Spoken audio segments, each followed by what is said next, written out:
At least one-third of the money must be moved during each of the 3 periods of the game. If at the end of the first period, the deposits are behind, one of you will die. If we're still lagging at the end of the second period, 2 of you will die. And at the end of the third period, everyone in this building will die. You have no idea of the complexity I of had an idea. I had this idea. And we are going to make it work or we're going to die trying. Okay, ready to go. Final go.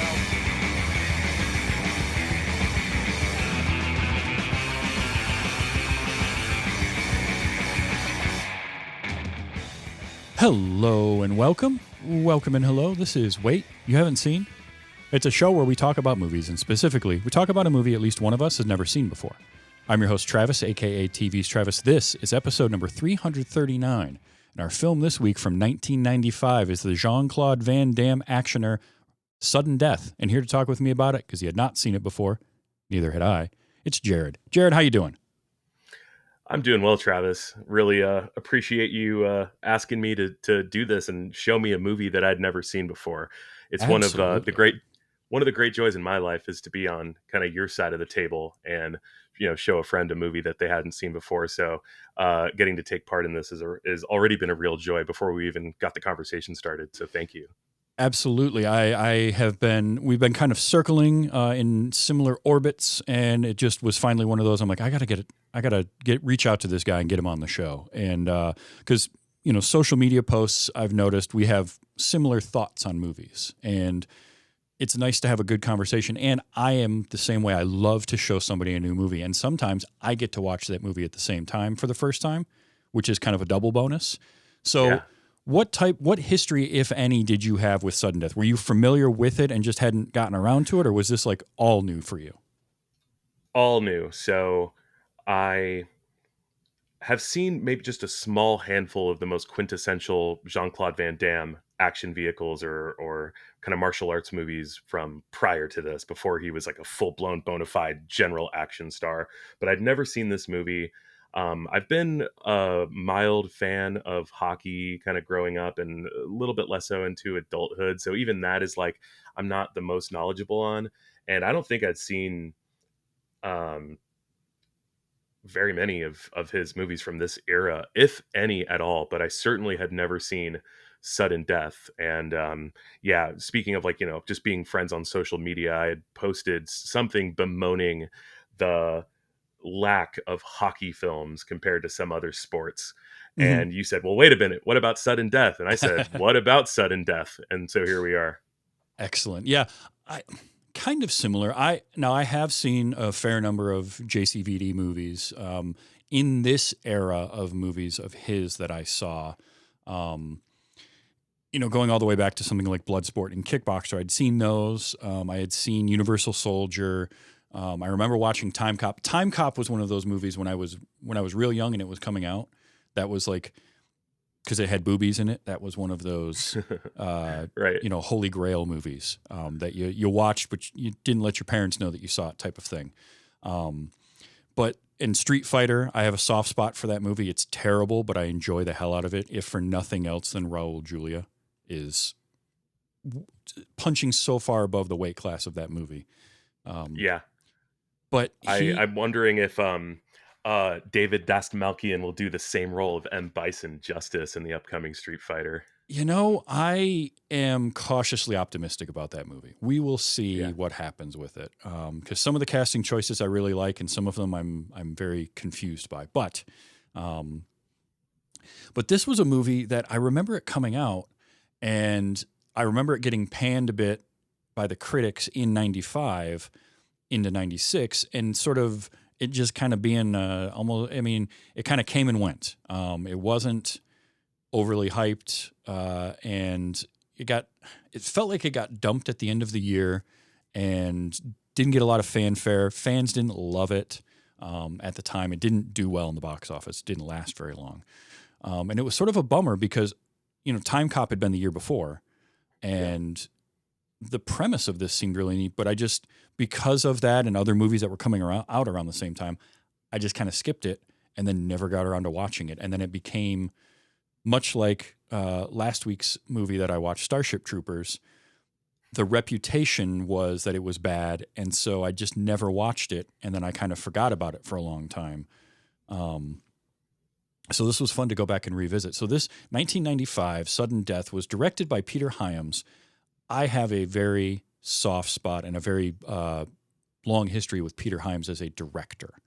For anybody that has listened to this show or has listened to me talk for more than 5 minutes, you will know that one of my favorite movies of all time is Running Scared. To me, it is kind of my ultimate buddy cop movie. And that was a Peter Hyams movie from 1986.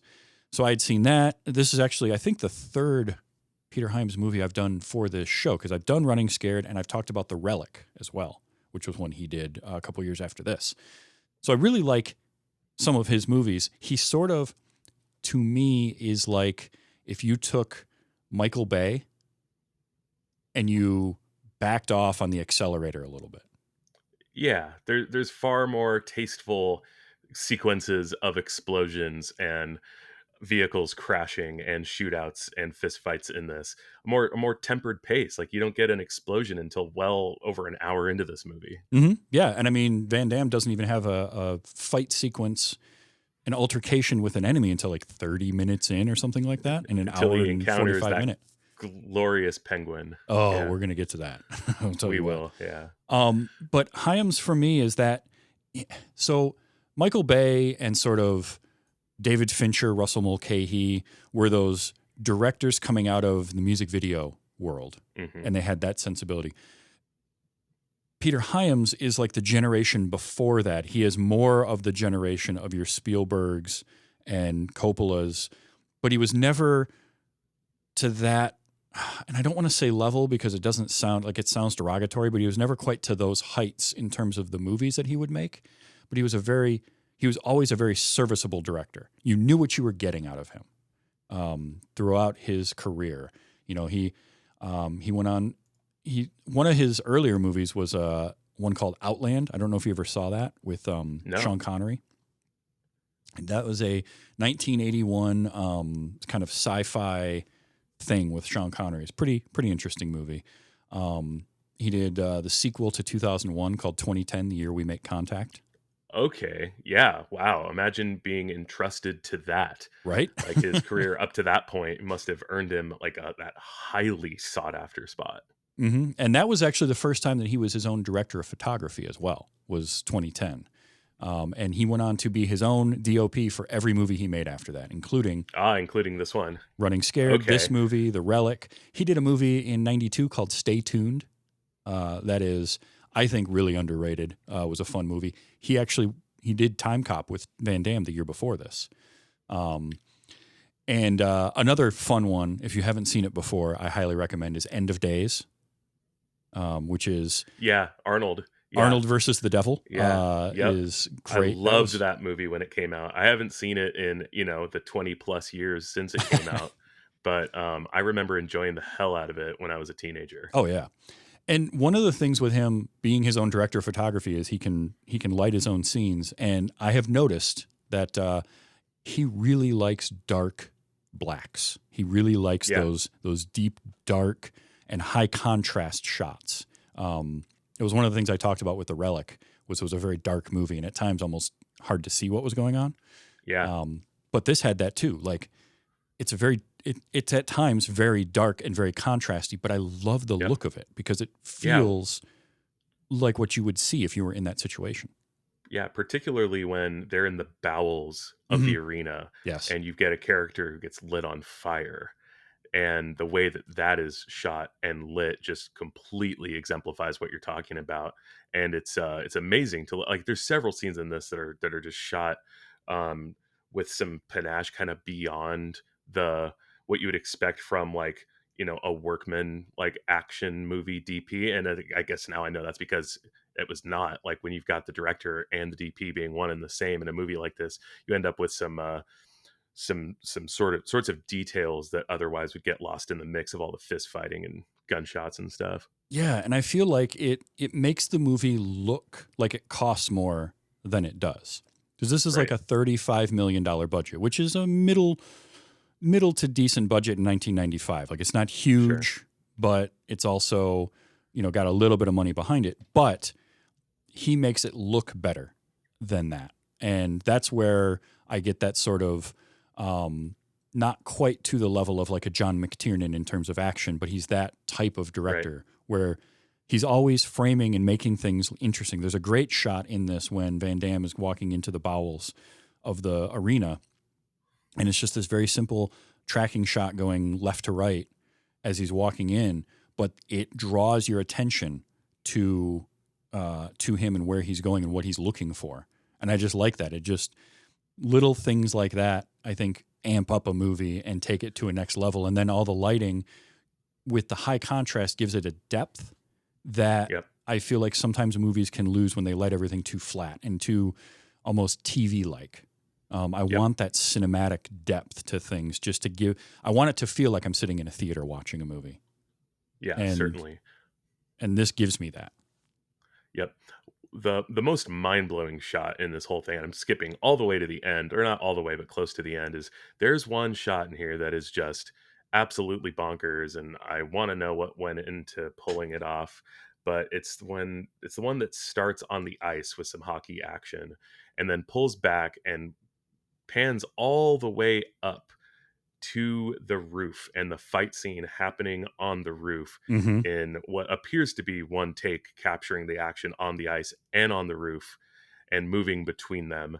And that's just delicious. It's pure cinema. It really is. It's a wonderful 1995. So it's not going to be a drone shot. It's got to be a crane shot of some kind, or like almost fly by wire type of thing. Right. But it's, I'm with you. It's gorgeous. And it's one of those, you watch it now and you're like, boy, that would look good today. And they're doing this 30 years ago. They're pulling this kind of shot off. And I just love stuff like that. It makes me want to watch movies because, all right, this movie falls into the category of the Die Hard clones, right? Die Hard comes along in 87, 88 and changes action cinema.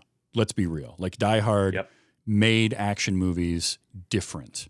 And in the wake of that, you had a lot of clones, a lot of we're going to set something in one location, one guy against a group, and there you go. It's a wonderful template. It really is a good template. It really is. So a couple years later, we got Under Siege, Die Hard on a boat. But this was Die Hard in a hockey arena, which is kind of a great elevator pitch if you think about it. Really is. For the very reason I mentioned, like you've got the action on the ice constantly threatening to come into contact with the action kind of behind the scenes that we as the audience are aware of, but the audience watching the hockey game is not. It's amazing. I love that whole genre, by the way. Like Die Hard, and then you get like Die Hard but on a bus with Scream or with Speed, and then Speed like has its own like offspring genre of Speed but on a cruise ship, and then it gets to wacky places. Like there's this movie Phone Booth that's just Speed but in a phone booth. There's a great movie called Grand Piano with Elijah Wood that's just Speed but on a grand piano. And anyway, I think it's hilarious. But this is one of the few that I would actually even like speak in the same breath as Die Hard or Speed, though, as far as just how much fun I've had with it. Well, and part of that is it understood, and this is, I think, goes back to Peter Hyams being a very good and workmanlike director. He understands cinema and pacing, and this movie gets that. And so there's a fairly dense amount of stuff going on, but they never dive too deep into anything, and they keep it going. It's an hour and 46 minutes long, so it's a nice, tight runtime that doesn't get bloated, and it moves right along, and it doesn't bother itself with explaining anything. In fact, to the point where Powers Booth has a character who is never named in the movie. Oh wow! In the credits, in the credits, he's credited as Joshua Foss, but his name is never said. No one ever says his name. He doesn't say it. He doesn't introduce himself, which I thought was kind of interesting. But like, we don't dive into a backstory on him, which is what, again, Die Hard was great about. Was it didn't overdo the minutia of things. It was just this very tight story that took place, and this movie did the same thing. We drop our characters in, we have things happen, stuff explodes, and when the movie ends, it literally just stops. There is no resolution to anything, which I wasn't expecting, but I guess I should have probably been expecting Sure, but at the same time though, you got plenty of like character payoff stuff, particularly with Van Damme and the kids. Mhm. Like I love how as big and boisterous as this movie is, and the insanity of the action filmmaking gets, it never stops just being about here's just a regular guy trying to take care of his kids. Mhm. Gotta love it. Oh yeah. And I mean, this cast was one that. So going into this, I knew Jean-Claude Van Damme. That was it. That was all I knew Yeah. about the movie. And he's very good. Yeah. And I posted earlier today on a bunch of social media a GIF that I created of him doing the little "I love you," and Yeah. it- Oh yeah. that dude has so much charisma. It's ridiculous, and it's no wonder that after Bloodsport and Kickboxer, he was just getting put in anything that you could think of because he's got a great look, he's got a great smile, and you like him quite a bit. Yeah. And he's great here as this because first of all, I was not expecting how dark the movie was, and not just lighting, God. but like tonally. Oh no, it's brutal, and the villains mean business, man. Like we're going full spoilers on this, right? Oh yeah, full spoilers. Like yeah. Like the villains, I mean, towards the beginning of the movie, they kill this old lady and her husband, the chef that we've already gotten to care about. Mm-hmm. Like and then by the time Powers Booth shows up in the skybox, we're like fully scared of them, and we believe that they would hurt the kids or they'll hurt anyone. And Well, man, yeah, this movie is very dark. Yeah, and the movie told us that in the opening scene, because our opening scene is a fire going on, and this is our introduction to Darren. Darren McCord is a firefighter, and there's a fire, and everybody's going in, and he's trapped in a basement with a little girl, and like they're caught under some rubble, and he's yelling for help, and he's shielding her and giving her the oxygen and whatnot. And by the time the other firefighters get to him, like something has fallen on them, and the little girl dies in the beginning of the movie. So the movie has already set us up for like nobody is safe, which that threw me right away. I was like, okay, so we're here.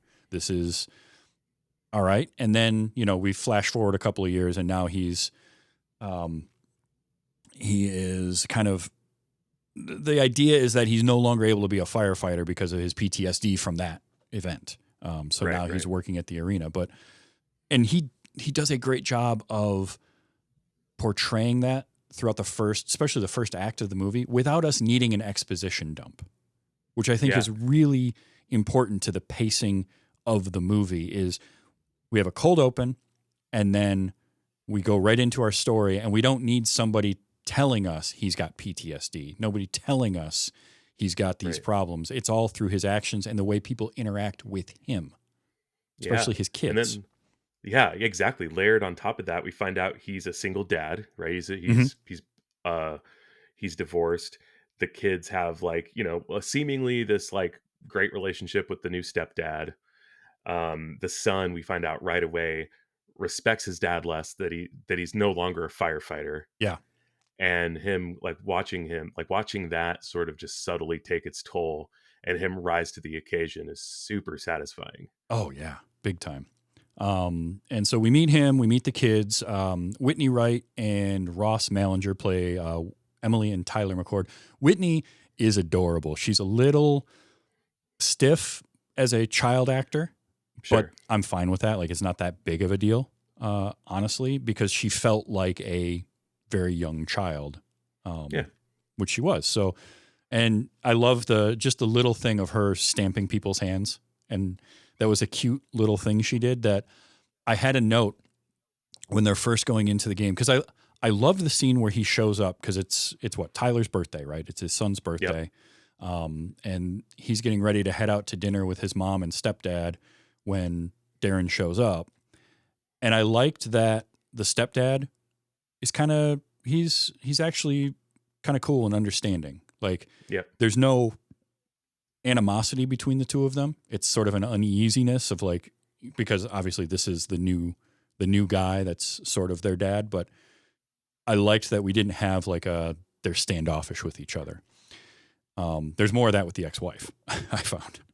But and he's got the tickets for the game, and he wants to take the kids to the game, and she relents, and they go. But I love the scene where they're walking into the game. I thought 100% that the old man security guard that she stamps the hand of, I'm like, oh no, we're gonna have to watch this guy get killed by the bad guys later. And it was bumming me out. And then no, we never see him again. But like I loved him. He was an adorable old man, and just giving us already planting the seeds. Again, I like the storytelling of this, planting the seeds of her stamping people's hands. Yep.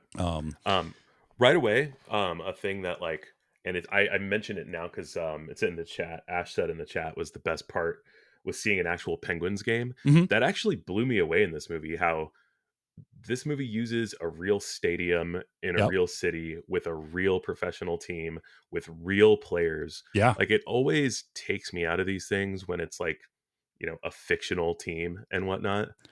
And just that we've got all that. We've got all the product placement, you know, they blow up that plushie, like, you know, fuck this one plushie in particular, you know, and the great fight scene that we're going to allude to many times before we fully chat about it. But just the fact that it's so grounded in that reality and doesn't, you know, require the lifting of us to care about some random fake team or fake game. It's literally the Stanley Cup. We're really in Pittsburgh. It's fantastic. Yeah, I love when movies are able to do that. And they had the advantage of this was during the NHL lockout. So they were able to film right there during the lockout. And Ash in the chat is from Pittsburgh and was in the crowd for some of those shots, which is really cool. Amazing. I'm glad a helicopter didn't fall on you, Ash. But they had the real Pittsburgh Penguins, and then one of their minor league teams were the players for the Chicago Blackhawks. I love that. That's like such a good like FU to the Blackhawks. Yeah, and part of that is probably that whatever deal they had would have been with the Pittsburgh franchise itself, but they were able to get license the Blackhawks name, but not get the players. But I love seeing real players. I love seeing Luc Robitaille, which was a name that I knew. Oh, yep. I'm not the biggest hockey fan, but I know enough. And Robitaille played for the Red Wings for a while, which was my team growing up. Yeah, well, he played for the Kings for a while, which was my team growing up. So like him and Gretzky were like, you know, hand in glove winning Stanley Cups together in Los Angeles when I was a kid. That's right. Yeah, and interestingly, initially this was supposed to be a Pittsburgh Penguins LA Kings Stanley Cup. Interesting. Before they switched it to the Blackhawks. But I like seeing that. Even the guy that plays Tolliver was a Pittsburgh Penguin. Neat. His name is not Tolliver. I'll find it here in a second. But he was a player for a little bit, and then he's gone on to be like an analyst, I think. Since then, Jay Caulfield is his name. Cool. So he was a real player. They had the actual announcers, the play-by-play and color analyst for the Pittsburgh Penguins as those roles in this movie, which I love. Oh wow! And those they aren't just announcing. Like those guys are full on like part of the action in a way. Like not the literal action, but like they're not just color commentating the game. Like those are actual performances. Like they are acting. Yeah. I loved how they interplayed the hockey into it without overdoing it either. Like everything hockey related in this is very it alludes to what action is going on, and a lot of the commentary is well written to fit the action of what's happening in the movie. Yep. But also I loved, because a movie like this, it needs to have some sort of a tension thing going on. And it's got layers of it. So we already have the tension of like, it's the Stanley Cup and the vice president is here. So that's already adding to it. Now we get the terrorists, whatever their thing is, involved. Okay. The addition of things are going to happen at the breaks of the periods is brilliant. And that's where I think hockey works so well for this, because hockey being 3 periods, rule of 3 3-act structure. Yeah. Yep. And I really loved that. So now we've got, on top of, there's already action going on, and now we've got a ticking clock that we've got to follow too. So it just keeps amping up the adrenaline and the thriller aspects of it. And I love that. And of course, it's also a an exciting hockey game, right? So like even if this was a hockey movie, like there's still plenty of drama going on there. Yeah. Yeah, I love a movie with a great ticking clock. Like it's like an old tried and true technique. I think of the old Western High Noon. If you've Oh ever yeah. seen High Yep. Noon, famous for maybe even like being the progenitor of that suspense device of literally just show the clock. Easy as that. This definitely has a perfect High Noon clock in it. Yeah. Oh, absolutely. Yeah, it's just there's so much about this that was so well put together. Powers Booth as our villain. Yeah, I loved Powers Booth because yeah, he had an interesting way of being incredibly intimidating without being physically imposing. yeah. He Even just though he is a physically imposing guy, right. we're more scared of his intellect than we are of like him brute forcing his way into anything. You know what it reminds me of? Both Powers Booth as an actor and the character he played is Tommy Lee Jones. Yeah, Tommy Lee Jones is that same way. He is a physically imposing guy. Like I wouldn't mess with Tommy Lee Jones because I'm afraid of how much he would yell at me and how much it would hurt if he actually did hit me. But right. he's also not like he's not 6'4" and like big bulky guy. You're just afraid of him. So Powers Booth had that same thing. But then this character reminded me of Tommy Lee Jones' character in Under Siege of Stranix. Same kind of an idea. Former, agent of some government agency, and he's gone off the rails and he wants his money. And it's very similar plot structure in that way.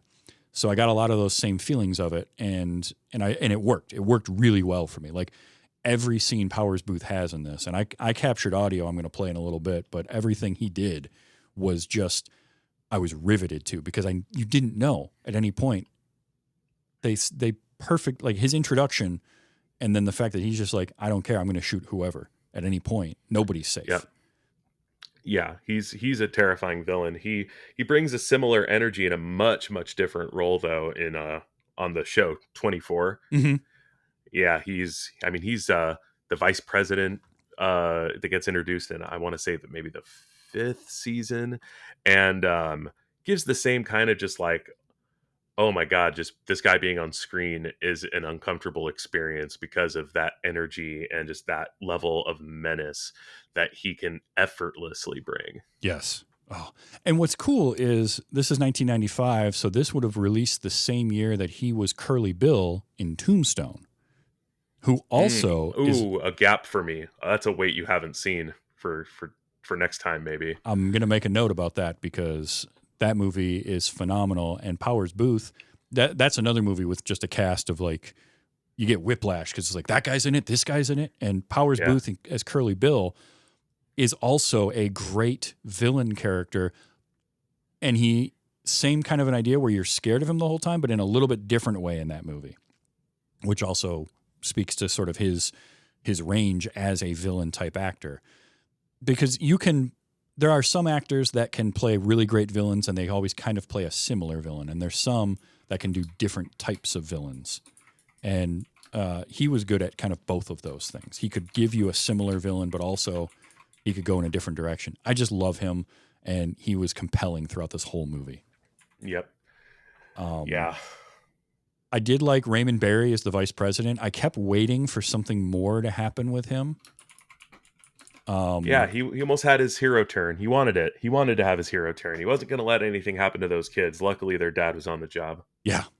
And I think if this movie was 15 minutes longer, he might have that moment. Like if they tried to stretch it out a little bit more, he might have a moment there and then maybe get like shot in the shoulder or something. But he brings a great just sort of presence to that role where it's needed. It's the right amount of screen charisma to not take away from anyone else in the movie, but also still be memorable. Yep. One more back to Powers Booth though. Yeah. He's got one of the great line readings in this movie. When he tells the little girl, "Would you like it if I filled your little mouth with spiders?" Oh, gonna use that one when my kids refuse to eat. I had a note in here. My note was that he is just an Olympic-sized dickhead throughout this whole movie. Yeah. He is just awful. in a movie full of dickheads, he's Yeah. the lead dickhead for sure. Absolutely. And like all of them, that whole crew, it's very just full of tropey henchmen. It's taken, again, right out of the Die Hard playbook of just like all of these characters. Now, where there, they were all European. Here, they're all American. But what cracked me up is like the one guy that we meet right at the beginning where they pull the car up, the one with kind of shaggy hair and the scruff. Yep. When he ends up as the security guard and he's wearing the burgundy sport coat and all that, I'm like, there is, how could that work? Like only in a 90s action movie can you get away with that guy as security at all. Because no security firm would hire somebody that looked like that. I'm sorry. Yeah. They just wouldn't. Yeah. No. And on the topic, like I actually, what I love about the movie is there's also this sort of conspiracy thriller element going on where it's like at every turn, another employee is actually a terrorist. Yes. Then the Secret Service guy in the van, actually a terrorist. And it's just like the kind of pins Van Damme and the audience into that corner of like, well, we simply can't trust anyone. Is the daughter going to be in on it? Right. Like, so, yeah, so good. That was an interesting thing because early on we meet very briefly the character of Joan as Darren comes in with his kids and he runs into Joan who takes Whitney, Emily with her. And she is Icy, right? She's the mascot, which was a great line where Tyler, the son, is like, whatever, some fat guy in a costume, blah, blah, blah. And his dad's like, yeah, that blonde, she's the fat guy in the costume. Right. But like we meet her, and then the next time we see that character, it's in full costume when Emily walks into the bathroom after she leaves the seat. And so for a long period of time, I'm wondering, is this the woman that we met or is this someone else? Right. I liked that because it kept me guessing. And it was kind of a nice reveal. And the same thing with Hallmark, the Secret Service agent, Dorian Harwood. I kept waiting for his heel turn. From the moment he walked away and was like, I'm going to go in on my own. And his partner's like, what are you going to do? I'm just going to walk in. They won't notice me. Like, really? And so now I'm waiting for his heel turn, and they delayed it. They kept delaying it and made me wait until they finally revealed him to be to be in cahoots with the bad guys. And then got rid of him shortly after that in a fantastic way. But before we get to that, we finally get our first like actual fight, and it is with it is with the mascot. Holy crap, did I love this. I loved every second of this. It made no sense whatsoever because the whole kitchen was still running, which I found hilarious. Like the fryers were still going. Everything was still functional. But that fight was fantastic. And I did read in the trivia, so I don't know how much stock I want to put into this, but it was a writer named Randy Feldman said who supposedly wrote the first draft of the screenplay, even though he's not credited with this, so he must have done an early version and whatnot, that it was originally written as more of an action comedy than like a straight spoof. action movie. Yeah. And I guess there's a remake of this movie, by the way. Did you know that? Because I completely forgotten. I had no idea. There's a movie called Welcome to Sudden Death from 2020 starring Michael Jai White as the main character. And after reading about it, I remembered, holy crap, that happened. And they moved it from a hockey arena to a basketball arena. But same story structure. And that apparently is more on the action comedy end. I kind of want to watch it now just to see what they would do differently with it. Looking at the quick synopsis, fictional basketball teams. Yeah. They don't even call it the NBA. It's the NBL. It's the NBL finals with the New York Knights and the Phoenix Falcons. So what that tells would immediately me is, take me out. Yeah, they had a lot less budget because they couldn't license any teams. But But the scene of him fighting a mascot makes me feel like, yes, at some point this may have been more comedy related, and they kind of stripped some of that out and made it a little more self-serious, but they left in this idea of him fighting a mascot, but it also works in the context of a serious action movie too. It does, because it's where the movie really announces how brutal it's going to be. Like, yeah, people are shot before this, but that's par for the course. But like the first like knockdown, drag out, bloody fight that ends with a just awful maiming and death is that fight with the mascot. So you like immediately have that juxtaposition where it's like, yeah, it's a little silly, but still like menacing at the end of the day. Yeah, death by dishwasher, which is a rough way to go. Industrial dishwasher. Yeah, not wouldn't be my first choice. No. And you mentioned that we had the chef and his wife, which that was a scene when the guy pulls up to the house and the older woman is out front working on her garden, and this Johnny Depp looking guy walks up to her and takes her inside. And I'm trying to figure out, I'm like, who is she? Like, what does she have to do with anything? Because again, the movie, to its credit, kept me questioning what's going on throughout, and then would pay everything off. And so she ends up being the wife of the chef because that is their way to get in. It's really a very clever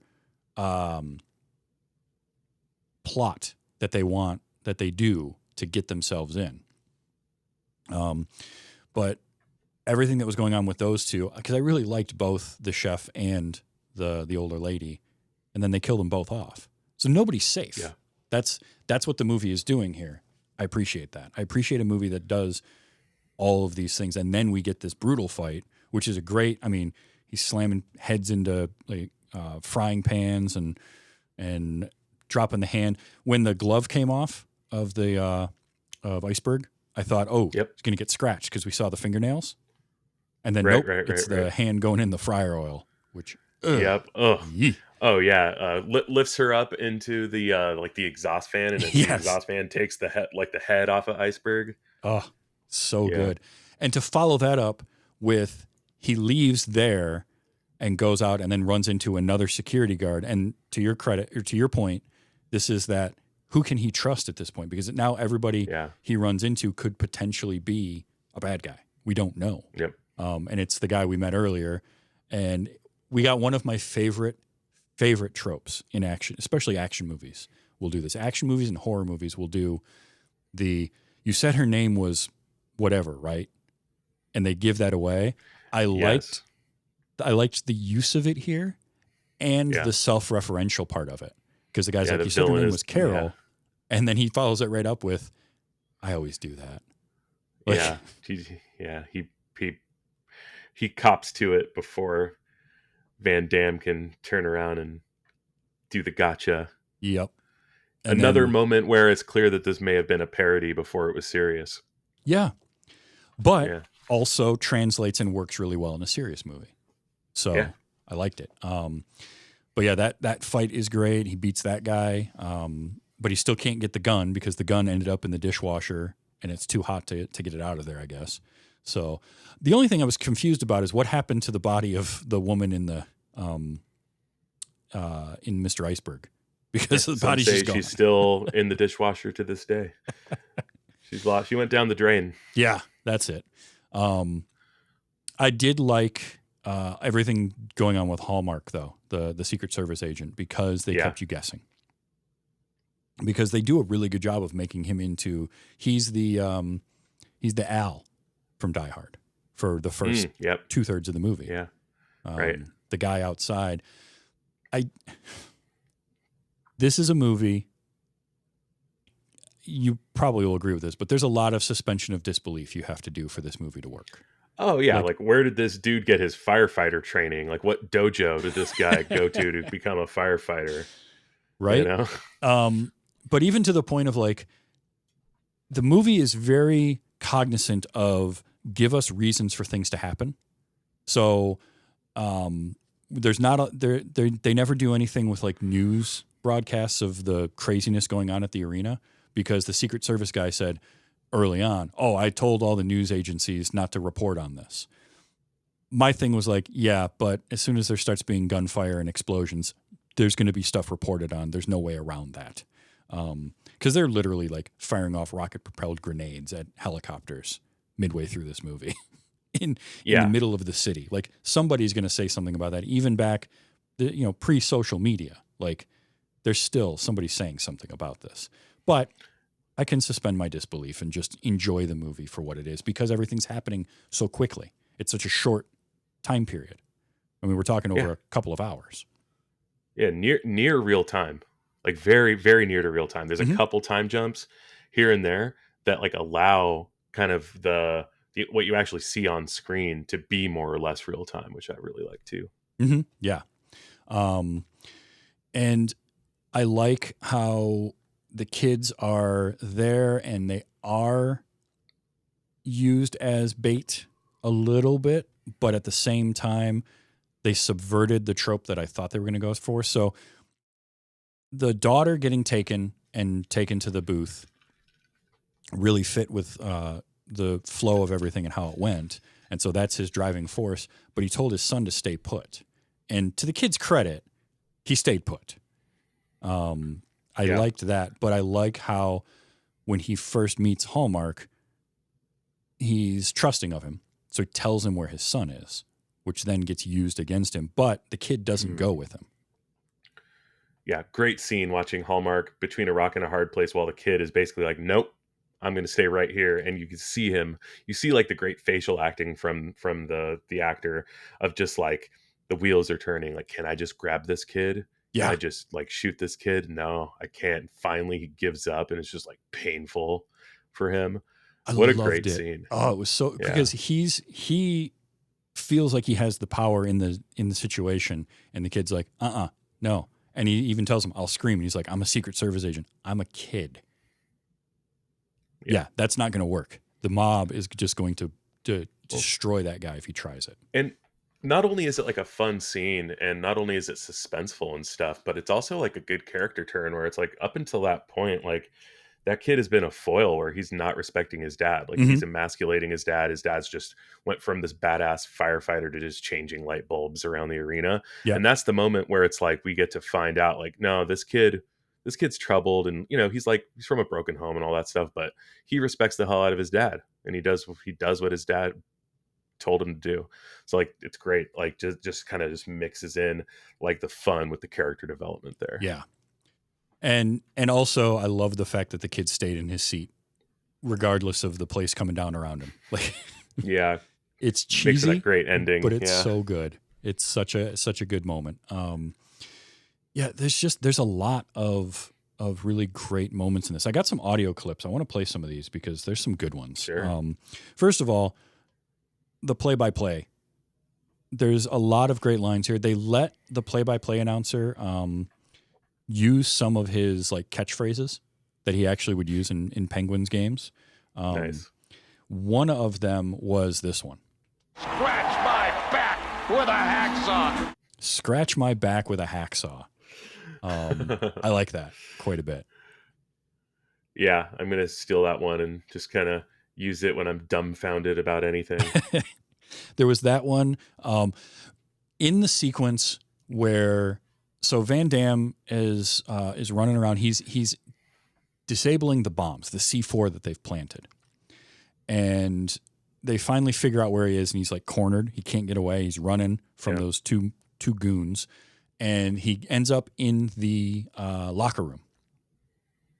And the starting goalie, who he had the little bit of a confrontation with Tolliver in the not a confrontation, but like that was we'd met Tolliver earlier. And now he's out of the game because he's sick. So he's laying in the locker room, like getting oxygen, basically. Yep. And I kind of like that we don't see it happen. We just see him without all his gear on, and Darren's wearing it and goes back out on the ice, which is a hilarious, ridiculous scene. And I loved every second of it. Like, again, a quick line early on about how he used to be a hockey goalie years ago in Canada is enough for me to be like, sure, yeah, he'll go out on the ice, whatever, desperate times. Yeah. I mean, the movie wouldn't make good on its promise if you didn't get Van Damme on the ice playing some hockey, albeit briefly. Yes. You know, like this movie just wouldn't be this movie if it didn't make good on that, right? Yeah. But he gets out on the ice, and when he falls, he goes out and gets upended and lands. And I just love this from the announcer. He hit it so hard his kids will be born dizzy. He hit his head so hard his kids will be born dizzy. Oh, I love that. Nothing I like love a good that. concussion joke. There was also, I liked, You don't have to think, Mike. This is hockey. you don't have to think this is hockey. Yeah, this movie's not a real thinker in general. No. Nope. To your point about suspension of disbelief, this is a strap in, let's go have some fun and Yes. feel some things. But you do. You have fun with it. And it's self-referential at times too, because like, again, what I said earlier about how the hockey, both the action on the ice and the commentary from the play-by-play announcer has double meanings, because at one point he even says, I don't care if you were packing heat, you couldn't get in here. Yeah. it's very funny. Hilarious. It's really, it's very on the nose, but it's very funny. Or I also like this. I don't know that I've ever heard this said for a hockey game, but I feel like I may have. Yager will carry it in right behind the net, but he checked off the biscuit. Checked off the biscuit is something What I'm does going that to mean? use now. Well, so he's checked off of the puck, but I have never heard the puck referred to as the biscuit. Maybe I just don't listen to enough Pittsburgh Penguins games. Yeah. So we did get the Jaromir Jagr reference, even though we didn't get the cameo. Yeah. I was wondering, like, earlier on, like, what, they couldn't afford Mario Lemieux, had to settle for Luc Robitaille. I was like, wait a minute, Lemieux was on the team at this point. This was the one season. Guy he must have been, yeah. This was the one season that Robitaille was with the Penguins too. He got traded there before the lockout, played one season, and then was gone. So I found that hilarious that he's the focal character, the focal player, and it was the only year that he was in Pittsburgh. So Right.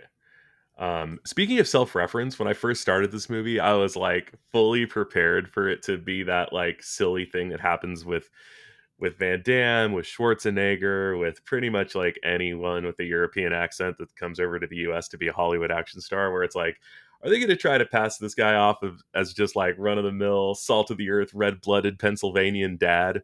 Right. And then, of course, you get the great scene with Luc Robitaille where they're speaking French. All of a sudden, it's like, okay, maybe I can believe this guy is French-Canadian. Yeah. Yep. That was really good. Two more from the announcers because they were killing me. This one, a lot of the announcer stuff, the way they mix the sound, you got a lot of crowd noise, so it's a little tough, but you should be able to hear something that's going on here. Oh, buy Sam a drink and get his dog one, too.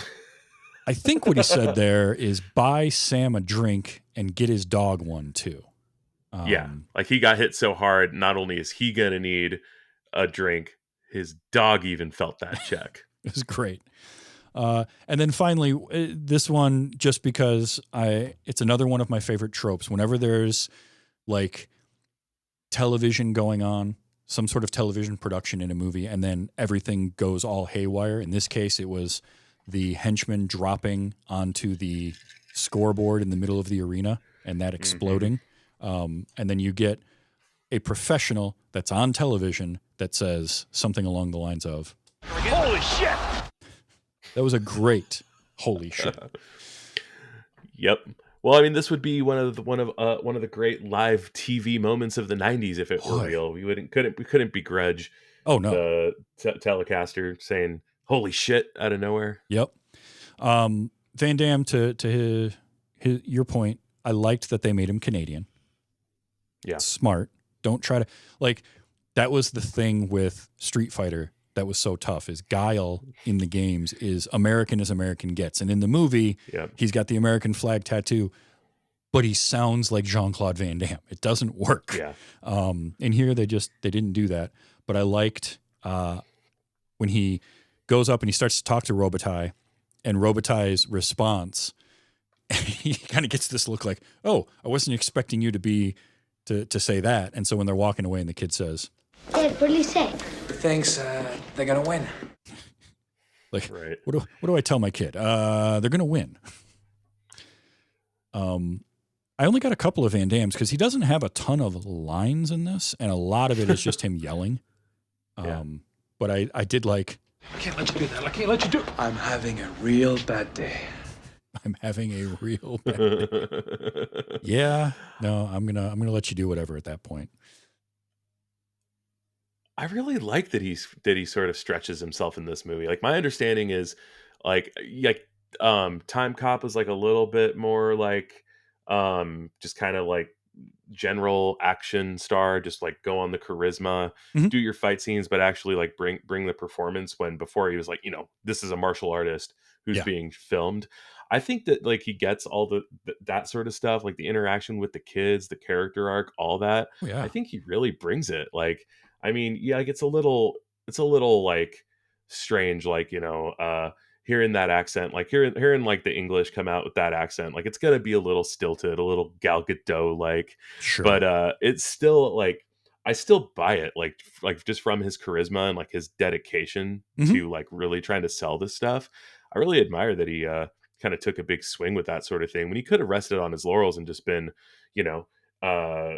martial arts stuntman type of guy, like for his whole career, even as a leading man. Yeah. He very much, I think, really wanted to be an actor, and he's had a great career. And I like that he, like Dolph Lundgren, was able to sort of be an action star for a while.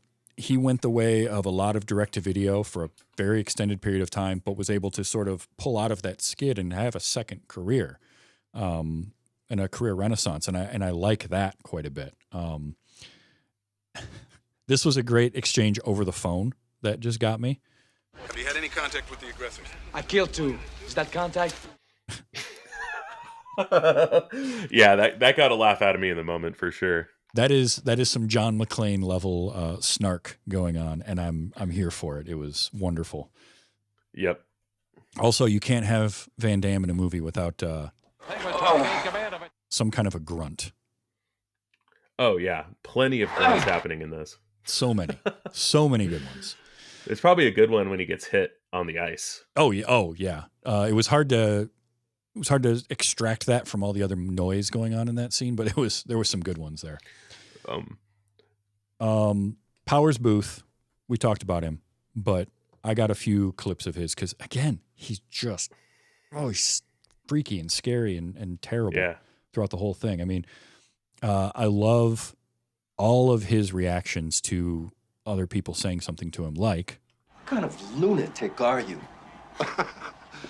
The best kind. What a wonderfully unhinged response to that. What does that even mean? I don't know, but I also don't want to find out. I don't want to know what the best kind of lunatic is, but that's apparently what he is. Or when he first comes in the room and the vice president says, I think he asks him what his objective is, and the way he responds to it. This is what made me think of Tommy Lee Jones in Under Siege. I get funny all over when you talk like that. Out of context, that sounds very different, too. That's a wholly different movie that played on Cinemax after 11 p.m. We have to have our title drop in the movie. Sudden death? So, there you go. Speaking of the title, there is a very close parallel universe where this movie is not called Sudden Death, it's called Face Off. And Yes. in that parallel universe, very close cousin to the one that we're in currently, what is the movie Face Off called? Oh boy, that's a good question. And now I kind of want to know, because that movie still exists for sure, but now you can't call it Face Off. Face Off is inevitable regardless of what you call it, but this movie totally could have been called Face Off. It could have been. I also like this. This is something I've thought about before. And to my knowledge, this is the first time I can think of a movie really making this point. Why do you guys tell everybody you're Secret Service agents if it's supposed to be a secret? Don't tell anyone. It's a good point. It's a really good point. Every time he pulls out some of that like tribal knowledge where it's like, can't believe how easy it was for us to get in here. Like, you didn't check under the platters. Like, you didn't double check us before we came in. Oh, Then they're yeah. like, yeah, then they call him out that he was Secret Service. Yep. I loved Yeah. that. Like, I loved him dressing them down for all this kind of stuff. And again, Stranix, right? It just makes me think of that, like that same type of character. Yep. This was what finally made me realize, oh, Hallmark, the Secret Service agent, is absolutely on the team with the bad guys. And this happens after he's gotten inside and he's talked to Darren, which is a great scene because Darren is down in the bowels, right? He gets confronted by a couple of the henchmen. He takes them out with the help of Hallmark. And then right after that, we cut to Powers' booth and he gets a phone call. Not on the phone. You know they've got the frequency by now. And he hangs up. And I was like, oh, that's his inside man talking to him. And then sure enough, the next scene is them meeting on like the concourse. And I was like, oh, movie. Because they made me think he was going to be a bad guy, and then suddenly he wasn't, and then he was again. And then once he's revealed as a bad guy, like the next time we see him, or not the next time because he has the thing with the kid, but then he goes back to Darren, and that's where he has the best death in the movie. I'm sorry, but it absolutely is. In a movie where the bad guys are basically only killed by Van Damme's character, and every one of his kills is phenomenal. Yeah. I have a soft spot at this point in time for Powers Booth in his silly 90s jacket and blonde wig, slow-mo descending in the helicopter, apparently a slow enough speed for him to lock eyes with Van Damme one more time before exploding into a giant fireball. Something about that was just so cathartic for me. We're going to get to that shortly because I have some things to say about that. But in a movie full of some really good kills, because a movie like this, I feel like needs that. Again, Die Hard set that stage, and so we've got to do something new and interesting to keep us involved. So we had Death by Dishwasher, followed by him taking out the next guy with other stuff in the kitchen, including chicken bone. That was what it was. He breaks the chicken bone and stabs him in the neck with it. Like, that was rough. But then he makes the makeshift little air gun with the fire extinguisher. Oh, that's right. Magic. That was a cool thing that he only used once, but what a neat little moment. Like, rigs that whole thing up and he nails that guy with the little dart. But then again, this movie did a great job of like giving us things and then paying them off. When he's in the executive office and he finds the Zap lighter fluid, the Zippo fluid and the lighter. Right. And he took the super soaker from his kid, I guess. Yeah, Chekhov's water gun. Yep. So when he pulls that out of his pocket, it's great because as soon as you see the lighter and the water gun, you know what's going to happen. We've seen enough movies. We know there's going to be a flamethrower. And then he just lights him up. And boy, that was satisfying. And it's how we started our conversation. It looks great. Oh, it looks in so that good. Dark space suddenly illuminated by all that wonderful semi-natural light. Well, and because it's so dark and the only light we have down there is the red emergency light. So it's this very harsh, sharp contrasted shadow and red light. And then all of a sudden this guy just gets lit right up and his whole body's on fire. And I will never not be impressed by a stuntman getting lit on fire. It is always a special effects thing that I'm always impressed by anytime I see it in a movie. It doesn't matter because I can't imagine doing that. Every time I see it, and even if it's just like partial, where like there's I don't want to spoil some random movie people aren't here to listen to, but we did a movie on my podcast recently where a couple characters have like a limb on fire, and it's clearly the actual actor. And even though I know that it's like, this is like a generations old Hollywood trick, perfectly safe. This sort of thing has been done and done and done and done, and there's a ton of experts surrounding them from every angle. Oh yeah. Still, like, watching an actor with their arm on fire is deeply uncomfortable, Mhm. even if it's like you and I, and we're obsessed with the making of movies. Yeah. There's still just part of that lizard brain that's saying that is wrong. Yeah. It's what made I don't know if you saw Ballerina, but there's a sequence in Ballerina with the flamethrowers that Haven't seen it yet, but it's go what ahead. made that sequence work so well, because you can tell it's real fire going on and there's people getting lit on fire. And that, Yeah. I mean, it doesn't matter if I'm watching the 1950s, The Thing from Another World, and the guy gets lit on fire, or I'm watching a movie that's made this year. It never ceases to just be spellbinding for me, and also something I never want to do, but yet I'm fascinated by. So seeing it here was great, and I absolutely loved it. I had some of the henchman lines. It's funny. There was more fun audio to capture of different henchmen throughout the movie than really Van Damme. His character plays it very straight throughout. He has a couple of snarky lines, but he's not full John McClane.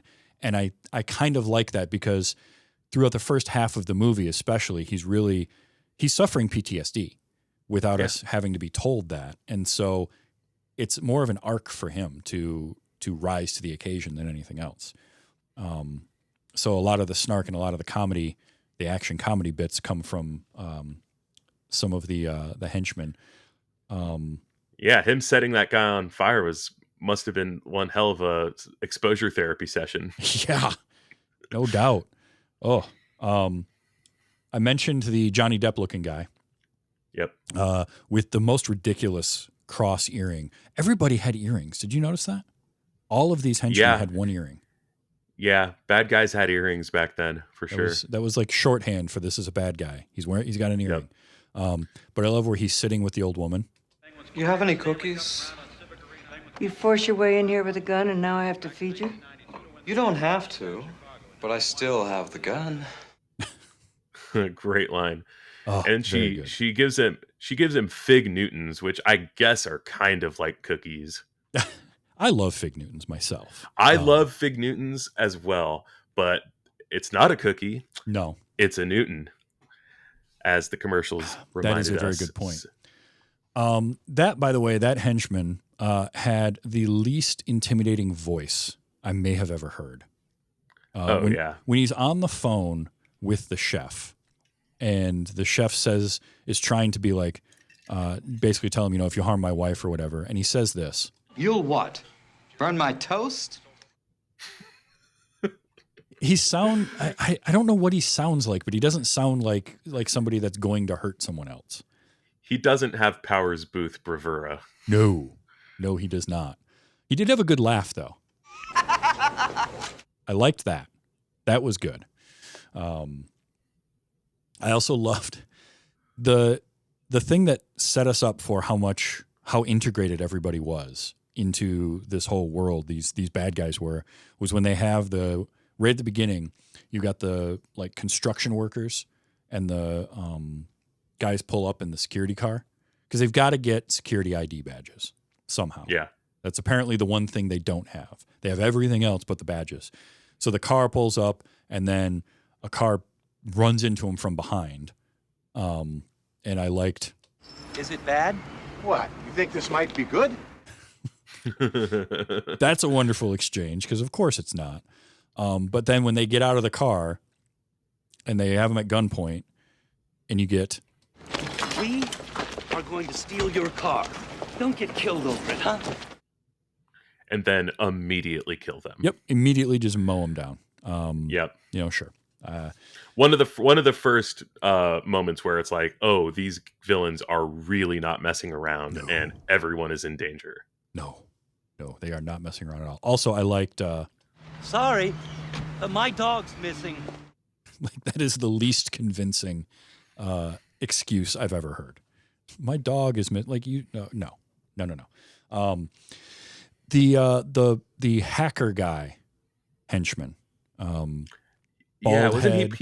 He's played by a pretty prolific actor, right? Yeah, Is that Michael Gaston? Yep, Michael Gaston, who I always like for the last number of years he's been burned into my head as he was a character in Fringe for a little while, and he was just a total prick in that. Yeah. For me, he's The Leftovers. If you've seen The Leftovers, he's plays a very enigmatic character in The Leftovers. But he's great here, and he had just a couple of fun moments, like where because he's on the computer the whole time. First of all, at one point he's playing Doom, which I loved. Right. Just proving once again that Doom will run on anything. This movie made that joke how long ago?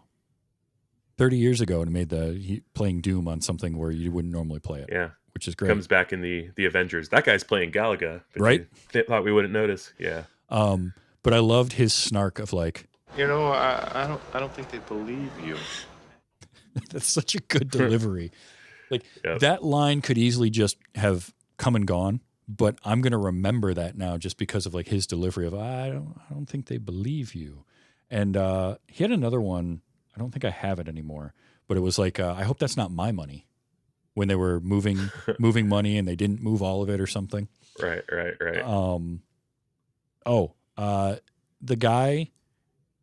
The guy in the scene with the dart gun when Van Damme holds up the C4. It's the first time he tries. I love that, where he's like, this is C4. This is the most powerful plastic explosive. And the guy immediately calls him out on it. Yeah, well, it doesn't have a detonator, so who cares? When he said, no detonator, no kaboom. No kaboom. So he kills him and then turns right around and says it to the next guy. This is C4. Didn't work last time, dude. What makes you think it's going to work this time? But that guy with the no detonator, no kaboom, when he gets hit with the dart, dedication to that death screen. Wow. What was in the dart? I know. You gave him that reaction. He sounded like Luke Skywalker finding out that Darth Vader's his dad. He did. In fact, I think this yell is longer than Skywalker's. Can we hear it again? Yeah. Oh, that dude was there for one day, and he was going to get his money's worth. Yeah, he wanted to audition for any casting agent that was going to see that. He's like, I am going to be see sudden death. I'm going to be remembered for this movie. And the only Carla I got, she was the one that was in the Mr. Iceberg. Yeah. And it was just this line. Randy, Mr. Ice is a woman, jerk off. And then shoots the guy right in front of the little girl too. Again, this movie, that's rough. Like that girl's in therapy for the rest of her life. She's not gonna have a normal adult life. No. I loved the chef, by the way. We mentioned him earlier. Yeah. But he was awesome. I liked the moment. The moment I loved him was when he throws the knife, the cleaver up in the air and lets it fall and split the onion in front of the kids, and then he just says, "That's why you won't hear anyone complain about my cooking, at least not to my face." yeah, because I'll cleave them. They really set him up to like potentially have a hero turn at a pivotal moment or something like that, but nope, just dead. And it was the same thing with the old woman, his wife. Yeah, I kept thinking, this movie did a great job of like subverting my expectations in a lot of moments. I have to give it credit for that. Like there were so many times where I thought something was going to happen, and then nope, it went darker and just killed him off. And again, just like reinforcing like the thing we've said multiple times, where it's like everyone is in danger in this movie because they will develop these characters just to the point where we really start to like them and be excited to spend some time with them, and then gone. Yeah. One character that didn't get any development, and I, again, kind of thought maybe he would come back, is beginning of the movie, we had like the head security guard that's walking out with Hallmark, and he's talking to him, and I loved this line. Yeah, but it's the last game of the Stanley Cup, and having a vice president here turns a headache into a concussion. First of all, if this movie was made 5 years earlier, that character is played by Dennis Franz. 100%. Yep. Like that feels like that guy was doing a Dennis Franz impersonation for that line read. Yeah, he's in I Pittsburgh, but he sounds like he's from New York. Yep. But I thought that character would show up at some point again, have maybe, a moment, and maybe there was a thing that they shot and just cut where, because the character comes back, he's the one tied to the Zamboni that we see later on. Yeah. So I feel like maybe there was a scene where something happened with him and they just cut it out. But I thought he was going to come back and be more in the movie, and he never was. Yep. And finally, the last clip I've got is I always like when I find either you're like Wilhelm screams, right? I'm always listening for stuff like that. Yep. But also stock sounds where you can tell that they just had they had their CD of Foley work. One of my favorites to hear is the door opening from Doom, the game. If you hear that in a movie, I hear that all the time. This one is straight off of the 1001 sound effects, and it's the cocking of a gun. That's 100% right off that CD. Right. I've never actually cocked a shotgun in my life, but if I did, I would fully be expecting it to sound exactly like that. Yes, and it would. It probably would sound exactly like that. But I love hearing stuff like that. I like when I hear stock noises for whatever reason. There was at least one Wilhelm scream, I think. Didn't a character go flying from an explosion, sort of into a fountain or over a fountain when one of the cars was blowing up? Yeah. Or maybe it's the guy that falls from the helicopter that could have been car. There definitely was one hidden in there somewhere. It was just, again, kind of like a lot of the hockey noise. It was hard to separate stuff to get a clip of it, but it was there. Now, I do want to talk about the ending to this movie because I really, really liked this movie. I mean, we've been talking pretty glowingly about it for the last hour plus. Sure. But I would probably, if I were going to give it a score, it's in that 6.5 range for me. And the reason for that is I think there's 3/4 of this is a fantastic, tight action film. And the last 15 minutes of it kind of goes off the rails. And I say that because I don't mind ridiculous action and over-the-top stuff. I mean, Face Off is a great example of really going for it. But the last 15 minutes of this, it gets so ridiculous. And the helicopter thing is what really pushed it for me. It's great. I love it. It's memorable. It's also dumber than a bag of hammers.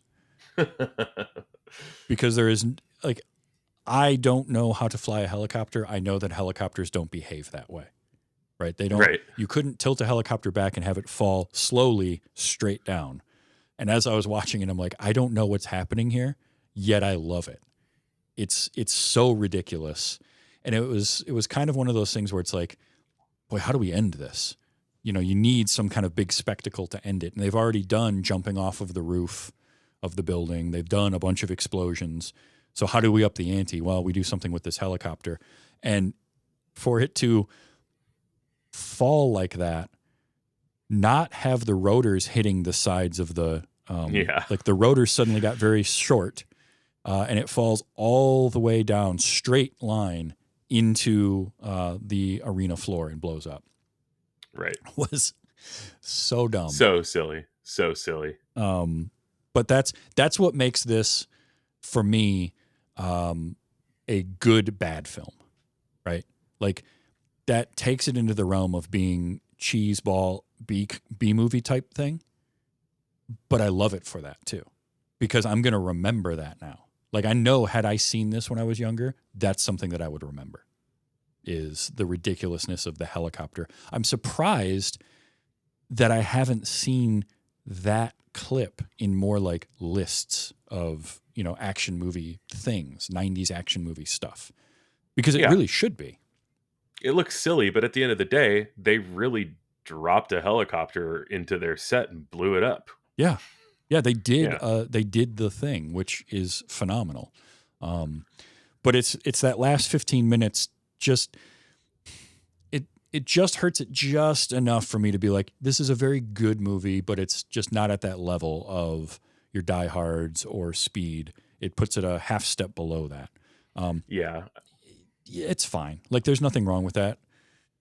But I have to call it like I see it, and that was what that was. It still doesn't take away from the enjoyment I had watching this movie. Like, this was a great choice for a movie. I'm so glad that we had that interaction of talking about hockey movies, because I'm really glad that I got to see this. I'm glad you did too. Me too. I'm going to seek out Time Cop now, because they were made in such close succession, and I know they're very different movies, even though it's got the same director and the same star. But there's a couple other Van Damme gaps in my resume that I need to check out for sure. Time Cop is a great one.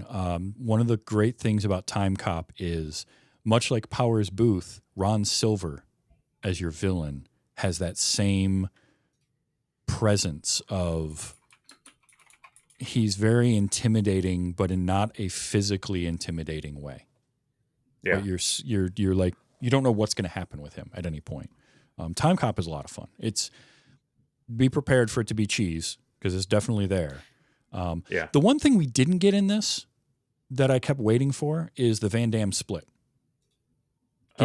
He didn't. I thought maybe he would do it in the hockey gear. Right. Although he did comes close, maybe. Yeah, he did do a nice high kick into that guy's face wearing all the goalie gear, including the skates, which how that guy got back up from that, I don't know. Oh yeah. This movie, I'm surprised with the kind of movie this is and the kind of brutality we saw like earlier in the kitchen and stuff, that we didn't get just full on blade to neck in this. Yeah, I was expecting that, and it didn't happen. This movie kept subverting my expectations throughout. Right. Right. It would go brutal when I didn't think it would, and then when I was expecting more brutality, it would kind of tone it back. This is really well put together, and it's a Peter Hyams movie. It is serviceable. It's well made. It's well structured. It's well executed. It's also very cheesy. Yeah, I mean, there's a low ceiling for excellence in this movie, but just on its own terms, like what it's trying to do and how successful it is at what it's trying to do. Yes. Very high quality. It's just, it isn't, I agree. It's not quite to Die Hard or Speed levels, but the things that it does, that it sets out to do that those movies don't, like, namely like the kind of like the character growth with him, with like his PTSD and his relationship with his kids and all of that. It doesn't feel shoehorned in. It feels organic to the action and the intrigue and the espionage and all of that. Love that. It is a good, serviceable sports movie as well. Like the hockey is suspenseful and exciting in addition to what else is going on. So there's certain ambitions this movie has that are above and beyond its peers. But even so, it's just like, it's a little too silly. It's a little too on the nose. It's a little too samey compared to Die Hard. Sure. So it doesn't quite get there. It doesn't reinvent the Die Hard wheel the way that Speed does. Right. But still, very glad I watched it. Had a great time.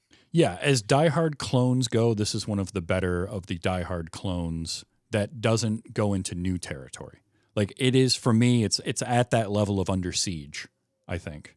It's that kind of where it's very well done. It's got its own thing going on, but it also does get a little samey. Like, it's not breaking new ground.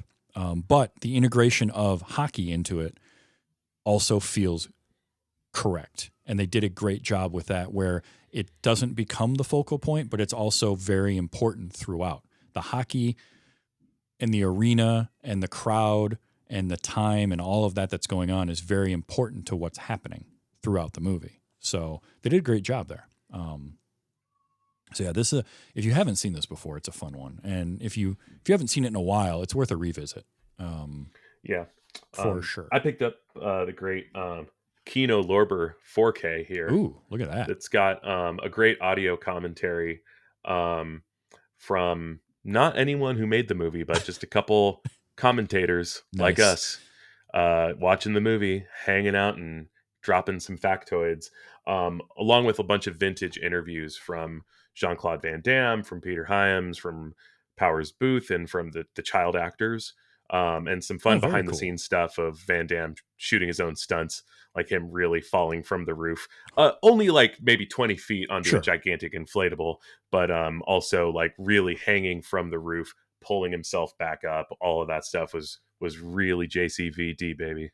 That's what I hope for. Also, the character of Emily McCord, his daughter, has some amazing grip strength because she's hanging above there and then climbs herself back up onto the roof. And her impressive. dad doesn't even seem to be in the biggest hurry to go and grab her. Like, no. He's not only is her grip strength great, but she's proven it time and time and again. So her dad isn't even worried about her plummeting to her death. I loved that. One last thing I have to, because anytime I read this in IMDb trivia, I have to mention it. And it is Arnold Schwarzenegger, Sylvester Stallone, and Bruce Willis were considered for the role of Darren McCord, but all three turned the role down. Like, that's so silly, because like if it's a movie of this type that was made between 1985 and 2001, let's say, obviously those three were considered for it. Sure. The question is, did any of them consider this movie? Well, what I like about this bit of trivia is the Post goes on to say that Schwarzenegger turned down the role because he had already filmed True Lies and Junior back to back. So he was done with those movies. Why would he turn down doing another movie? Stallone turned down the role because he didn't like the quality of the script. Look, if you saw anything Stallone did in the 90s, this is no worse than any of that. Yep. And Willis turned down the part because he was already working on Die Hard with a Vengeance. That one I could believe, because Die Hard with a Vengeance came out earlier in the year, and he would have been working on that. But anytime, you're right, any action movie made between like 84, 85, and 2001, those three names get listed. It cracks me up every single time. I have a little bit of Arnold trivia since you mentioned the movie Junior, which, by the way, fantastic film. A man gets pregnant. There is a scene where they're at some kind of function for like they're scientific researchers. They're at some kind of ball or something, like some kind of fancy state dinner or something that they've been invited to, and they're dancing. I think Arnold's high heel comes off of his foot and goes flying and lands into some lady's soup. That lady is my aunt. Really? My aunt and uncle just happened to have the good fortune of being extras in Junior with Danny DeVito and Arnold Schwarzenegger, and my aunt was the featured extra whose soup catches a shoe. Oh, that's fantastic. That is, man, that would be what I would introduce myself to everyone as. That Christmas, they sent VHS copies of Junior to everyone they know, and I wish I still had mine. Oh, that's phenomenal. What a cool story to have, to be that. Yeah, so I'm basically a celebrity. Yeah. Well, speaking of celebrities, so you have a podcast. What is that? Let people know where they can find more of listening to you talk about stuff. Yeah, the podcast is called Concessions, Consider the Bigger Picture. Okay. My co-host Dan and I, we make the other person watch movies that we know that they don't like, and then they have to come to it with an open mind to try to find the things that they love about it, make concessions as to why those movies aren't so bad. And that we do that a lot of the time, but a lot of the times it actually ends up a lot like this, where it's like, wait a minute, you haven't seen The Omen? We need to see The Omen. A lot of the times it's movies that, we obviously both love and we just want to shoot the shit about, but really the fun episodes are where it's like, Dan is not a horror movie guy at all, so over this next month I'm going to make him watch every single Halloween movie. Ooh. Even though most of them are hot garbage. Yes. And we're going to do our best to make some concessions as to why they're actually not hot garbage. We'll see if we succeed, but Concessions, Consider the Bigger Picture. It's on Spotify and Apple and wherever else you listen to podcasts. You can also find me on Threads, which is where Travis and I met. I'm at Jared Concessions, and I'm on there posting silly stuff all the time. I love it. And I love the concept of a show, because one of the things I like about doing this show is exposing somebody to a movie they haven't seen, or getting somebody to bring me their favorite movie and me finally watching it, right? Checking those movies off your list of shame. But one of my things, like I am probably too easy to please in that I will find things I like about most movies. I want to, when I go into a movie, I want to be entertained. If I truly do not like something, I will say it. But I almost always can find a nugget here or there of something. Yeah, that was all right. Oh, they tried this. Maybe sometimes it doesn't work, but they tried some stuff. So it's really cool to go into, oh, I don't like this movie or I don't watch this type of movie. Well, here, watch it, but come into it with an open mind. Try to see what you can find in it. Because I don't believe anybody sets out to make bad movies. It happens. Stuff doesn't work, but movies getting made in general and just happening is a miracle unto itself. And it's fun to dive in and find some neat things. Halloween is a great series, by the way, you're making him watch. Like, that's a perfect example because for me, 1978's Halloween is my favorite slasher movie, bar none, of all time. But outside of Halloween 3, Season of the Witch, man, those sequels are rough to watch. Yeah. I will usually defend 1 through 4 pretty stolidly, but even 2 and 4 are pretty bad. Obviously 3 is its own thing. Mm-hmm. You get to meet it on its own terms. Great flick, specifically a great Halloween flick, as in the holiday. Yes. But then after that, man, it is a rough hang, including all the way up through the Rob Zombie ones and the David Gordon Green ones in particular. And we'll see. A lot of these I've only seen once and vowed to never waste my time on them again. But now I'm going to give it the old college try to see if I'm going to be doing any conceding. I'm going to be curious to hear about that. So I'll be listening for sure. Please do. Thank you. I can't wait to hear those because, again, it's a series that means a lot to me, but also, man, like 5 and 6 and Resurrections, those are tough. Like H2O has some good things going on in it. They were trying something there. Post Scream, they were like, let's do the Scream Halloween, basically. Yeah. I have, for the first time in my possession, the producer's cut of Halloween 6, which is apparently a very different movie than the theatrical one that was panned. I hear it's still not amazing, but I hear that most people prefer the producer's cut, and I've never seen it before, so I'll be doing that for the first time. Oh, excellent. As part of this marathon.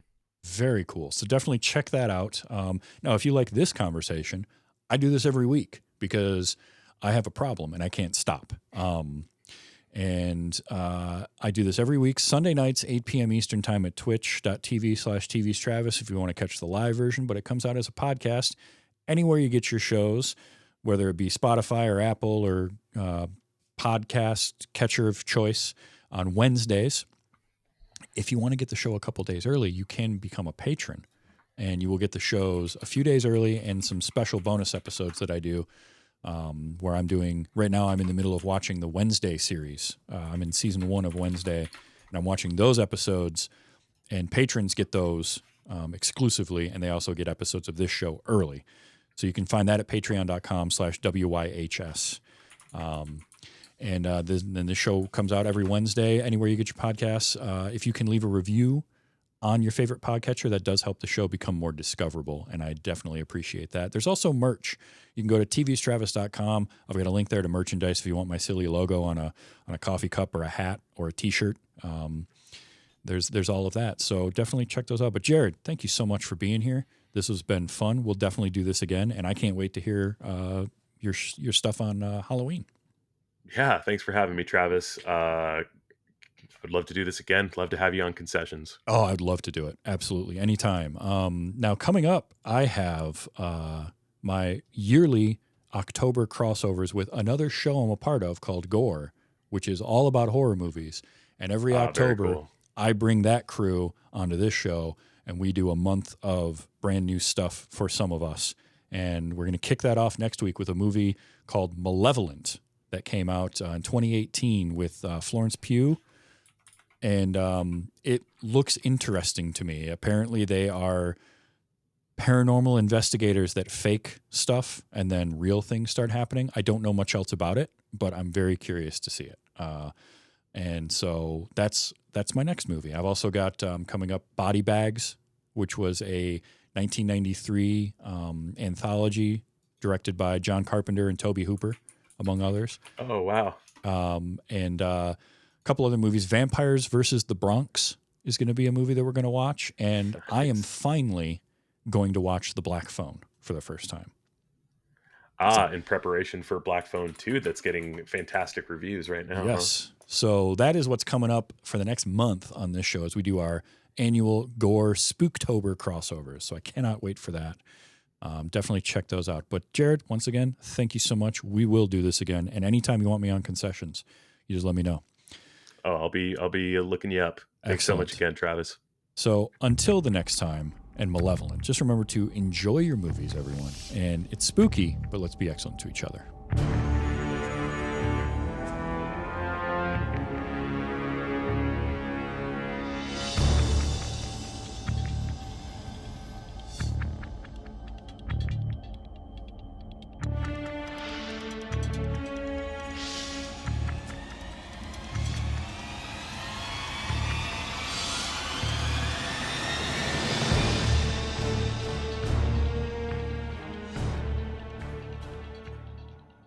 Are you Democrats or Republicans? Neither, sir. Canadians.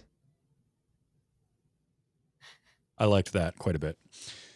Neither, sir. Canadians. Yeah.